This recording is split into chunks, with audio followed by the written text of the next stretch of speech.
Para entendermos o que somos hoje, é sempre bom olhar para o passado. Assim, vale a pena conhecermos o sistema político, econômico e social do feudalismo, para ver o quanto evoluímos até aqui. Bora mergulhar nessa história. Olá, eu sou Flávio Nascimento e esse é o canal Plebeu Politizado, o canal de quem ama história e política. O feudalismo foi uma organização política, econômica e social que ocorreu entre os séculos V e XV na Europa. E para entendermos o nascimento da economia política do século XVIII e tudo o que sucedeu até os dias atuais, vale a pena revisitarmos esse período. Mas antes de explorarmos o feudalismo, vale observar alguns eventos importantes que ocorreram antes da consolidação do feudalismo nos dois primeiros séculos ali do século V e VI. Então, antes disso, coisas importantes aconteceram.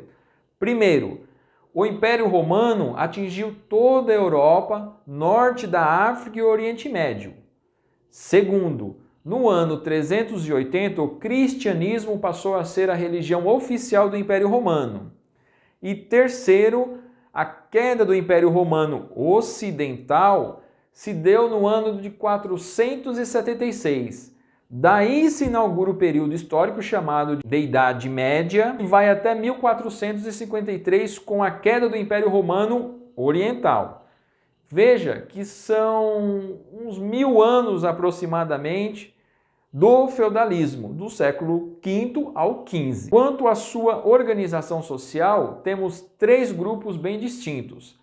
A nobreza detinha terras e era formada pelos senhores feudais. Lembrando que feudo é sinônimo de terra. Assim, estes eram os senhores da terra. Eles aplicavam as leis, concediam privilégios, comercializavam com seus vizinhos, administravam a justiça, declaravam guerra e estabeleciam paz. Havia uma diferenciação social entre os senhores feudais, onde encontramos os suzeranos e os vassalos. Os suzeranos eram os que detinham a maior porção de terra, e servos também. A partir do momento em que um senhor feudal entregava parte de suas terras para os cuidados de um outro nobre, este segundo que recebia passava a ser o vassalo, e o que confiou suas terras, o suzerano.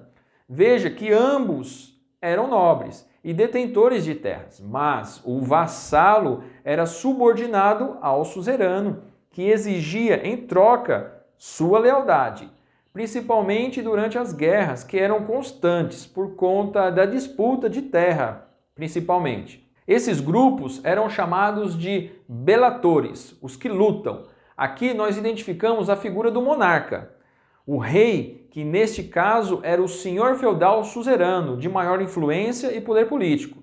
Lembrando que ele tinha maior influência e poder político, mas os vassalos também tinham isso. O segundo grupo identificado nesse período é o clero, os oratores, os que rezam.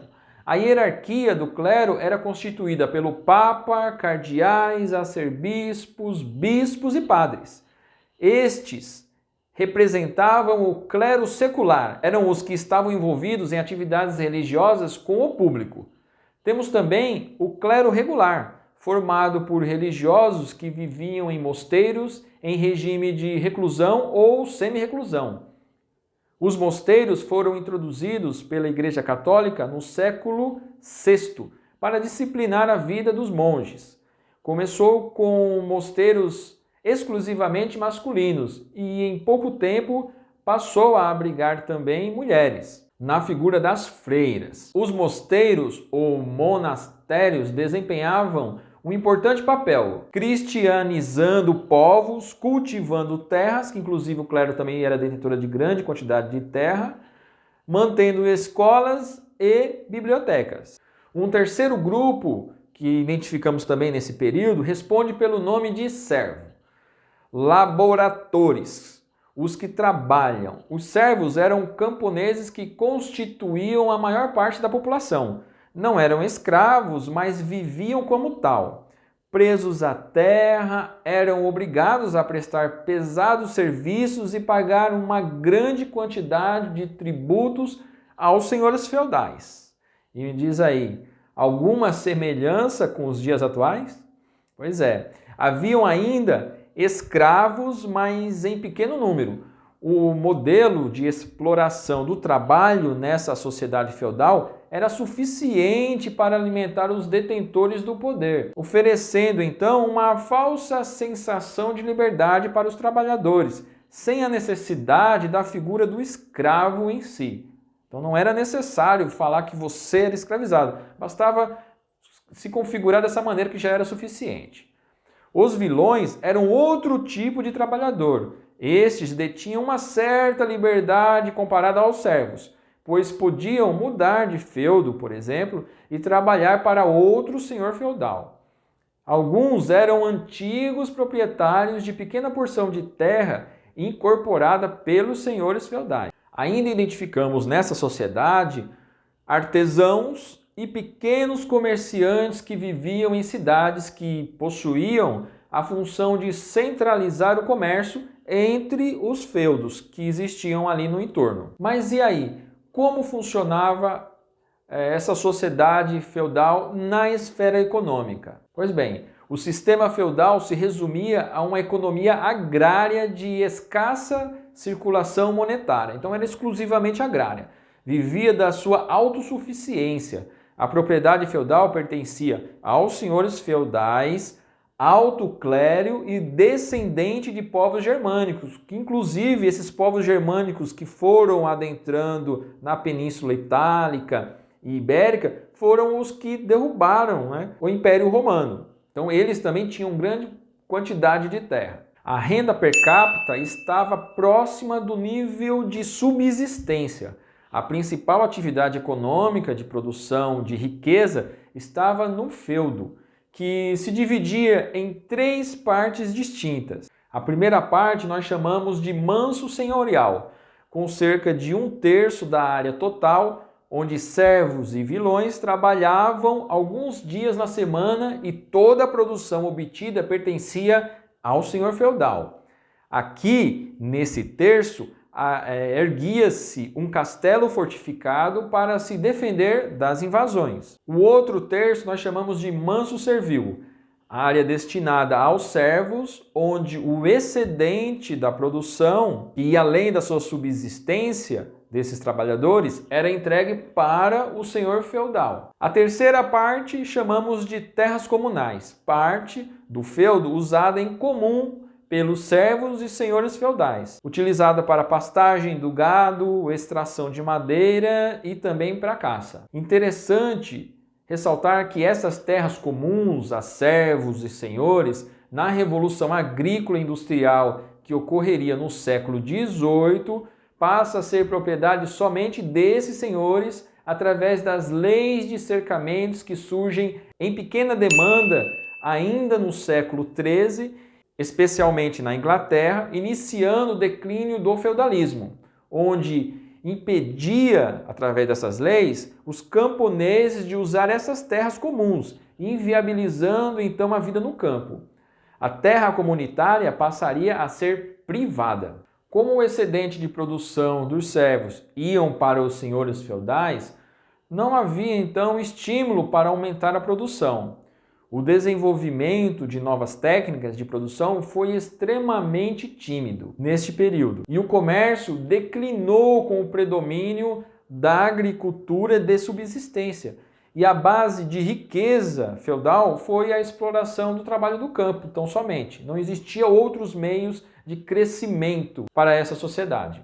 Mas agora, quanto à política? Na política, no topo da nobreza estava o rei, ou suzerano, que concentrava um pouco mais de poder político dentre os demais senhores feudais. Lembrando que nós tínhamos o suzerano e os demais senhores feudais na figura de vassalos para formar aquele reinado, de maneira que ele tinha que dividir um pouco do seu poder com os demais. Ele cobrava impostos e distribuía a sua justiça à sua maneira. Sua obrigação principal era proteger os servos e suas terras das invasões que eram constantes, e para isso construíam castelos fortificados e mantinham seu exército lá naquela porção já do senhor feudal. Lembrando que muito do exército era através de mercenários. Quando um senhor feudal necessitava de apoio para a guerra, fazia aliança com outros nobres através de juramento de fidelidade. E o senhor feudal com mais recurso se tornava suzerano. Na ocasião de sucesso, diante de alguma guerra que eles encampassem, ocorria a distribuição de terra ou de renda, de algum pedágio ou mesmo do uso de algum serviço como o moinho que existia na propriedade do suzerano. Nesta época, a Europa era retalhada por inúmeros feudos, cada qual com seu reino. Podemos dizer que o elo que ligava todos esses reinos era a Igreja. Unificava em pensamento toda a Europa, estabelecendo uma doutrina que garantia o status quo de cada um daqueles que compunham esta sociedade feudal. A Igreja Católica foi, sem dúvida, grande articuladora do jogo político e reinou no céu e na terra com muita sabedoria nesse período. Mas o fim desse sistema chegou. O feudalismo sofreu grandes transformações a partir do século XIII. Nesta época, o desenvolvimento do comércio e das cidades ampliou as fontes de renda. As cruzadas, intensificadas a partir do século XII e que eram guerras travadas por monarcas europeus inspirados pelo cristianismo da Igreja Católica e na conquista da Terra Santa, abriram caminho para a nova expansão territorial. Os feudos foram sendo incorporados à medida que o poder foi se concentrando nas mãos de um único rei. As vilas e cidades conquistaram mais autonomia, com diversas imunidades, isenção fiscal e jurídica, o que diminuía a importância do feudo. O dinheiro começou a adquirir mais valor do que a terra, e as relações de produção passaram a ser baseadas no trabalho livre e assalariado, além do surgimento de uma nova camada social com poder político e econômico, a burguesia. Assim nascia o Estado moderno e o regime absolutista, com o renascimento da Península Itálica no século XIV e as grandes navegações no século XV, com a exploração de novas terras na forma de colônia, a exemplo do Brasil. Nos séculos seguintes, o sistema capitalista passaria a substituir o feudalismo. Mas não acabou. Vai aparecer aqui o link para outros vídeos que complementam essa história política. E como você gostou de assistir este vídeo, pois não estaria até agora se não tivesse, dá um joinha para que este vídeo chegue para mais gente. Divulgue o vídeo, faça inscrição e ative o sininho aqui embaixo para receber em primeira mão os próximos vídeos. Toda semana tem vídeo novo e até a próxima!